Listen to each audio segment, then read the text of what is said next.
Voter voter यात्रा में जो निकले वो सक्सेसफुल रहा, पहली बात। और उसमें चोरी हो रही थी।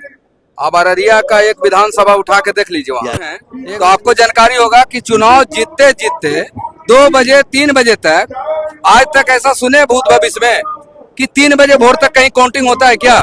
आप खुद जानते हैं, आप खुद बोलने के लिए तत्पर हैं, आप चौथा स्तंभ हैं, तो आपको खुद मालूम है कि इस प्रकार से कैसे लूट किया जा रहा है वोट को। उसका पट्टी गला में लिया हुआ है, ऑलरेडी बीजेपी के सदस्य है, तो वो तो बोल रहे हैं आप लोग का बदनाम करने के लिए साजिश है।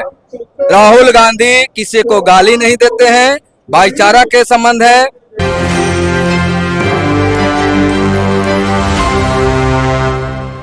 हरे झंडे के बीच में राजद के सारे समर्थक एकजुट है, तेजस्वी जी को सुनने के लिए यहाँ आए हैं। क्या कहना चाहेंगे? कहना चाहते हैं कि इस बार हम लोग मोदी सरकार के उखाड़ के फेंकने के काम करेंगे। कैसे फेंकिएगा? इस बार वोट के चोट से फेंकेंगे। वोट तो उनके हक में भी बहुत है, बिहार का विकास कर रहे हैं। ऐसा नहीं है, ऐसा झूठा, पूरे आज तक कोई प्रधानमंत्री नहीं बना, झूठ का फैक्ट्री है। झूठ का फैक्ट्री है। हाँ, बेरोजगार का फैक्ट्री है। जो वादा किया आज तक कोई वादा नहीं पूरा किए मोदी जी। जितना युवा बेरोजगार है बिहार में, पूरे देश में बेरोजगार का फैक्ट्री लगाने का कोई काम किया है तो नरेंद्र मोदी जी काम किया है। हर युवा को बेरोजगार के हाथ में आज बिहार पड़ा हुआ है। देखिए, नीतीश जी जो है वो विकास पुरुष बने हुए हैं, लेकिन आप लोग तेजस्वी जी के समर्थन में। जी, तेजस्वी जी के समर्थन में ही हैं। युवाओं को तो इतना रोजगार दे रहे हैं नीतीश जी। नहीं, जो दिए हैं तेजस्वी जी ही दिए रोजगार, 17 महीना।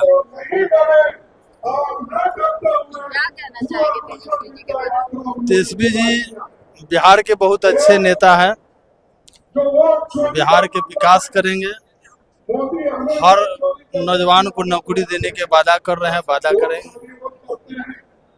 बोलिए। क्या कहेंगे तेजस्वी जी के बारे में?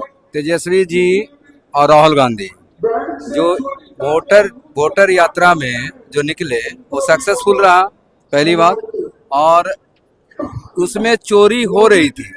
अब अररिया का एक विधानसभा उठा के देख लीजिए, वहाँ एक बेचारा चौकीदार प्रदीप पासवान है, उनको अभी कार्यरत है और उसको मृत्यु घोषित कर दिया गया। तो इससे स्पष्ट होता है कि आप स्वयं देख सकते हैं कि इसमें स्पष्ट हो रहा है कि वोट कटिंग हो रही है। समझिए, एक 65 लाख वोट बिहार में काटा गया है और जो बीएलओ है वो स्थिति में घर तक नहीं पहुंच पाता है, उसको नॉमिनेट करके दे दिया जाता है, उसमें वोट कट जाती है। और देश में इस प्रकार से अगर मान ली वोटें चोरी करना है, वोट चोरी करके अगर मान लें कि सत्ता में आए हैं, तो आप स्पष्ट रूप से सरकार को इस्तीफा दे देना चाहिए और पुनः फिर से आप चुनाव में आइए, तो पता चल जाएगा कि क्या होती है तड़ी पार को। नीतीश मोदी की जो जोड़ी है वो बिहार में विकास का नाम ले। देखिए, ये आप 2020 में पता चला होगा, आप भी मीडिया बंधु हैं तो आपको जानकारी होगा कि चुनाव जीतते जीतते 2 बजे 3 बजे तक, आज तक ऐसा सुने भूत भविष्य में कि 3 बजे भोर तक कहीं काउंटिंग होता है क्या? आप खुद जानते हैं, आप खुद बोलने के लिए तत्पर हैं, आप चौथा स्तंभ हैं, तो आपको खुद मालूम है कि इस प्रकार से कैसे लूट किया जा रहा है वोट को। ऑलरेडी 2020 में महागठबंधन सरकार बना ही ली थी, मगर उसके बाद कहीं 12 वोट से शक्ति यादव को, या अब आपको ऋतु जायसवाल को 150 वोट 200 वोट ऐसे करके वोट को काटिंग करके इन्होंने 10 को 15 को सीट अपने कब्जे में कर लिए थे। अमित शाह जो है खुद जो है दिल्ली से चलकर आकर इस बात को अपने कब्जा में, डीएम को अपने अंडर काम किए थे। तो आपको लगता है कि राहुल गांधी जी जो है वो इस बार रोक पाएंगे वोट चोरी? राहुल गांधी इस यात्रा से बता रहे हैं, जो उनका विरोधी भी थे, बीजेपी के जो कार्यकर्ता गुंडागर्दी कहीं कहीं ढेफा चला रहे थे, कहीं कहीं काला विरोध कर रहे थे, पहले कांग्रेस को कार्यकर्ता को न मिलकर पहले कार्यकर्ता को स्वयं जाके बीजेपी के कार्यकर्ता से मिले और स्वयं वो बोले कि मनो नहीं, हमको बीजेपी के नेता लोग हमको भड़का दिया था। और एक आदमी जो है गाली गलौज किया, वो तो आप स्वयं देखे हैं, डीएम और उस एसपी जाके उसको संज्ञान लिया, बीजेपी का कार्यकर्ता है। ऐसा किया जा रहा है कि विरोध, मतलब इसको बदनाम किया जा रहा है। स्पष्ट रूप से। तो मतलब जिस तरह से पीएम मोदी की माँ के नाम पे बवाल उठ रहा है तो वो लोग बीजेपी लोग खुद करवा रहे हैं।